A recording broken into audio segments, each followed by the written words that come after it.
তুই সন্নিবেশ কৰিছিল। কিন্তু আজি প্ৰকৃতিৰ সকলো সৌন্দৰ্য লুপ্ত হৈছে। দুৰন্ত দানৱ আৰু ক্ষত্ৰিয়সকলে সত্য, শৌচ, ক্ষমা, দয়া সকলো বিসৰ্জন দি ধৰাত উৎপীড়ন কৰিছে। ধৰাৰ প্ৰাণত সিহঁতি অসহ্য হৈ পৰিছে। এনে দুঃসহ পাপৰ বোজা বহন কৰোঁতে আজি মই ইমান শ্ৰীহীনা আৰু দুৰ্বলা হৈ পৰিছো।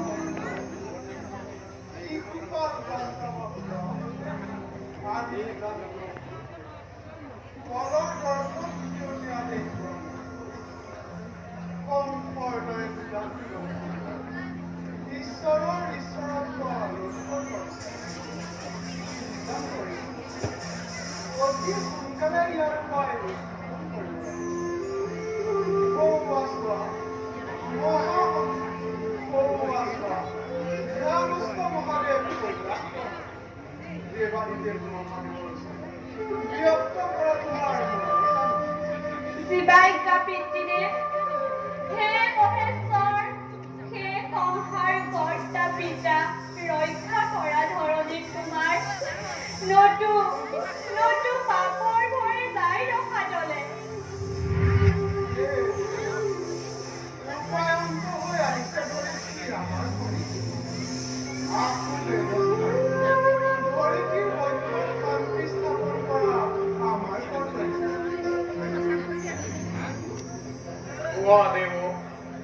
কি উপায়েৰে শান্তি স্থাপন কৰ ধৰণীৰ বুকুত?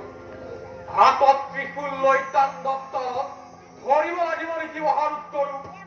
নাইব তৃতীয় নয়নৰ অগ্নি দৃষ্টিৰে ভস্মীভূত কৰো নেকি বসুধাৰ বুকু? কৰা প্ৰভু, তাকেই কৰা। তেন্তে সেই হওক। হৰি মহাৰুদ্ৰ নাইবা তৃতীয় নয়নৰ অগ্নি দৃষ্টিৰে বসুধাৰ বুকু ভস্মীভূত কৰাৰ নাই প্ৰয়োজন। সৌৱা চোৱা, মহাসমুদ্ৰৰ মাজত বিৰাজিছে অনন্ত বৰা একান্ত চিত্তে ধ্যানস্থ হৈ কৰোগৈ নিবেদন বসুধাৰ দুখৰ কাহিনী। প্ৰভু, বিষ্ণু অংশ পৃথিৱীত নথকা হেতু অত্যাচাৰ বাঢ়িছে প্ৰভু। অসুৰৰ তাণ্ডৱ নৃত্য অবাধে চলিছে আজি বসুধাৰ। তাৰে প্ৰতিকাৰৰ হেতু অবিলম্বে তুমি প্ৰভু হোৱা নতু সংহাৰ মূৰ্তি ধৰি বসুধাৰ বুকুত তাণ্ডৱ নৃত্য হৈ পৰি বচিলে। কৰো আবাহন জাগা হে নাৰায়ণ, ৰক্ষা কৰা ধৰণীক তোমাৰ। হে বিশ্বদেৱতা, বিশ্বপালক নাৰায়ণ, সৃষ্টি নিৰ্মাণৰ ঠাই কিন্তু পালনৰ ক্ষমতা মাথো উত্তম কৰিব। আপোনাৰ আদেশ পালি সজিলে সৃষ্টি মনোৰমা, প্ৰকৃতিৰ অনুপম কৰিছিলো উপমা দেৱতা। কিন্তু সেই সৃষ্টি আনি দানৱ আৰু মানৱৰ হাতত উৎপীড়িতা জৰ্জৰিতা গতিকে অস্থিৰ। হে প্ৰভু, অত্যন্ত পাপৰ পূজা কৰিব নোৱাৰি কান্তিমতী প্ৰতিমা বসু আজি শ্ৰীহীনা গতিকে অস্থিৰ।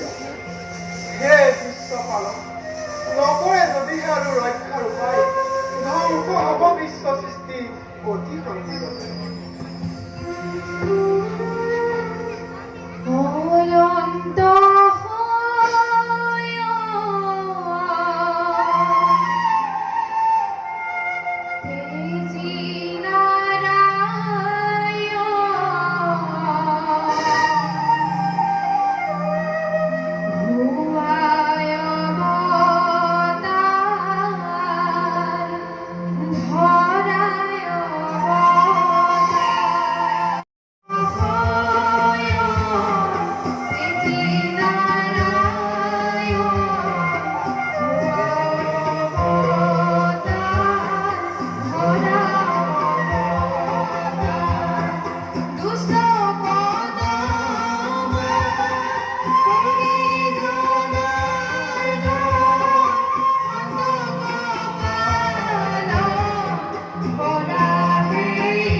অচিৰে শান্তিৰ স্থাপন হ'ব ধৰণী বুকুত।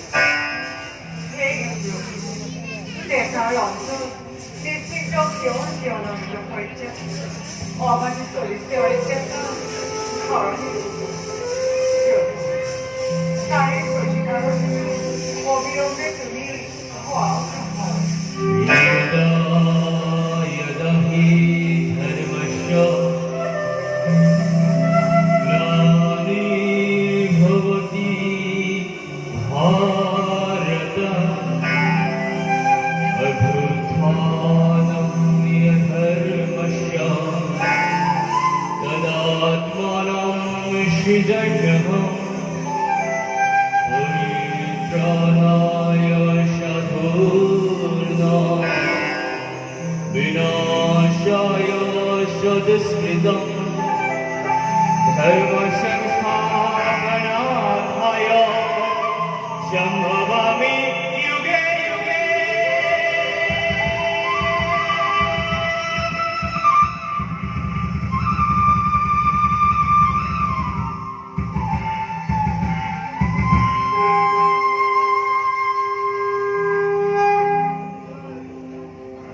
সৃষ্টিকৰ আৰু সংহাৰকৰ্তা ধৰণীৰ দুখৰ কাহিনী শুনিছো সকলো। ধৰণীৰ বুকুত মদমত্ত দানৱাসুৰৰ যি অত্যাচাৰ উৎপীড়ন আৰু অত্যন্ত পাপৰ লীলা চলিব ধৰিছে সকলো জানিছো। পৃথিৱীত যেতিয়াই ধৰ্মৰ গ্লানি আৰু অধৰ্মৰ তাণ্ডৱ লীলা চলে তেতিয়াই মোৰ অৱতাৰৰ আৱশ্যক হৈ পৰে।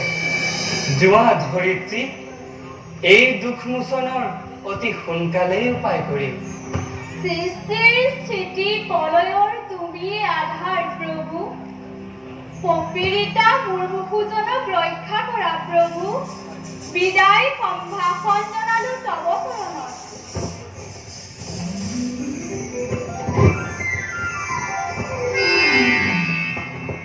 সৃষ্টিকৰ আৰু সংহাৰকৰ্তা ধৰণীৰ দুখৰ কাহিনী জানো ভালদৰে। তথাপিও কালক মই কৰিছো অপেক্ষা। ত্ৰেতাৰ অন্তত হ'ব দাপৰ আৰম্ভণ। পূৰ্ণ কলাৰূপে মই ধৰি অৱতাৰ ভূভাৰ হৰণ কৰিম নিশ্চয়। তাৰ আগে যাওক লক্ষ্মী পৃথিৱী মণ্ডলে ৰাধা নামে ধৰক জন্ম দ্বাৰকা নগৰে। অভিমন্যু নামে মই দ্বাৰকা নগৰে ৰাধা কৰিম উদ্ধাৰ কিছুদিন পিছে। কিন্তু তাৰ আগে প্ৰয়োজন মোৰ মায়াৰ। উপস্থিত প্ৰভু, কিবা কাৰ্য সাধনৰ বাবে আমাক কৰিলা আহ্বান, আদেশ কৰক প্ৰভু। মহামায়া পৃথিৱীত ধৰ্মৰ গ্লানি সজ্জনৰ উৎপীড়ন আৰু অধৰ্মৰ তাণ্ডৱ লীলা চলিছে। সেইবাবে আমাৰ সকলোৰে হাতত কৰ্তব্য আহি পৰিছে। শুনা, মই এইবাৰ কৃষ্ণৰূপে বসুদেৱৰ গৃহত জন্ম লম। অনন্তই বলৰূপে স্থিতি হ'ব দৈৱকীৰ সপ্তম গৰ্ভত।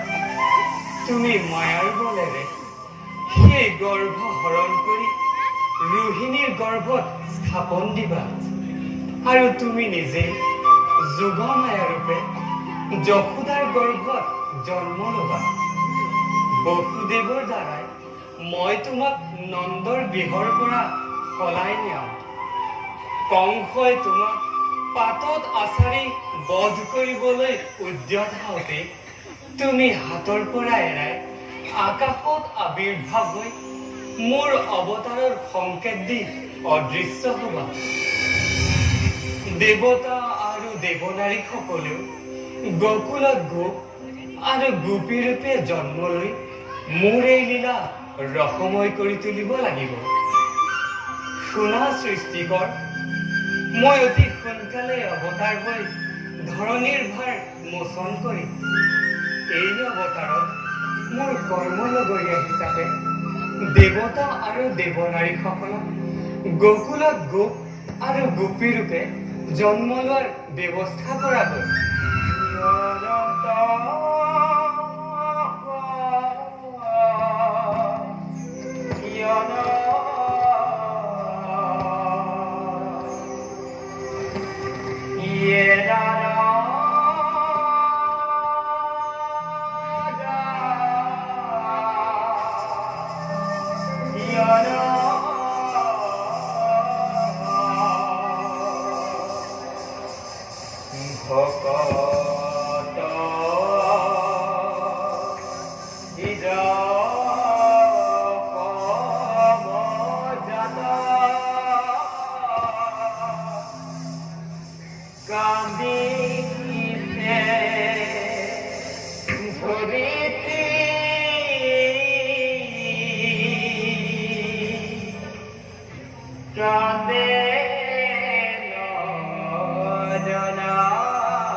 অকস্মাতে এই নাৰদৰ কিয় প্ৰয়োজন হ'ল প্ৰভু?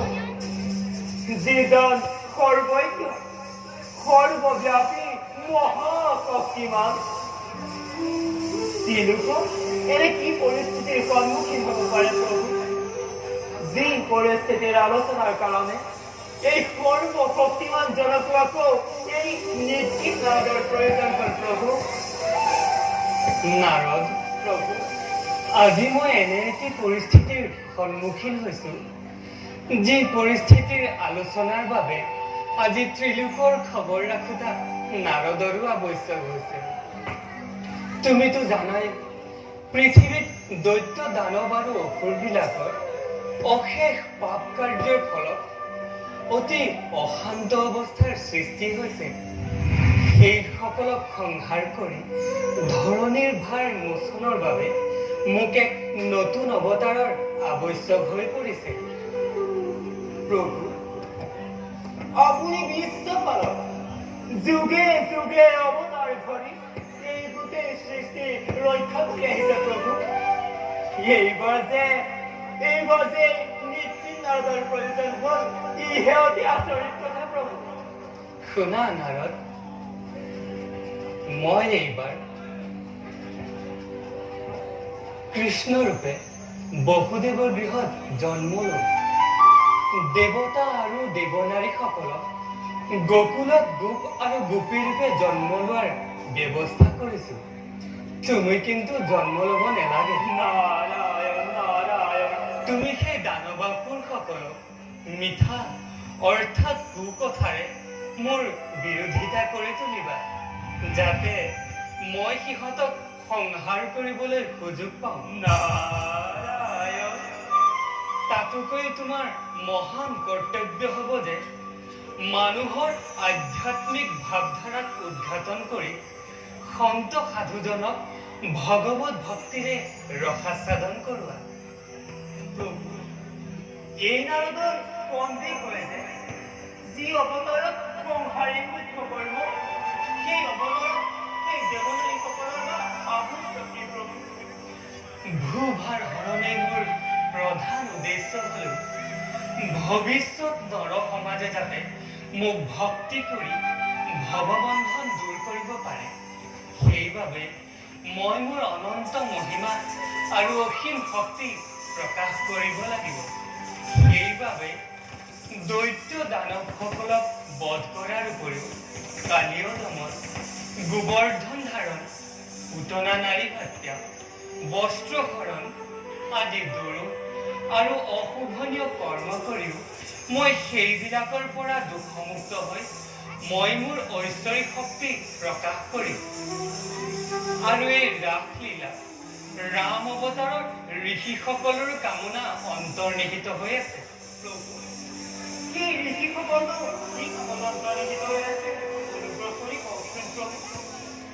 ৰাম অৱতাৰত যেতিয়া শ্ৰীৰাম চন্দ্ৰই পিতৃৰ আজ্ঞা পালি সীতাক লগত লৈ বনলৈ গৈছিল, তেতিয়া সীতাই ভক্তি কৰা দেখি ঋষিসকলেও সপ্ৰেম ভক্তি কামনা কৰিছিল। এই কৃষ্ণ অৱতাৰত সেই ঋষিসকল হ'ব গোপনাৰী, আৰু মই সেইসকলৰ লগত কামকেলি লীলা প্ৰকাশ কৰি তেওঁলোকৰ পূৰ্ববাঞ্ছা পূৰ্ণ কৰিব লাগিব। নাৰদ, এতিয়া আমি নিজ নিজ কৰ্তব্যত আত্মনিয়োগ কৰোঁগৈ ব'লা।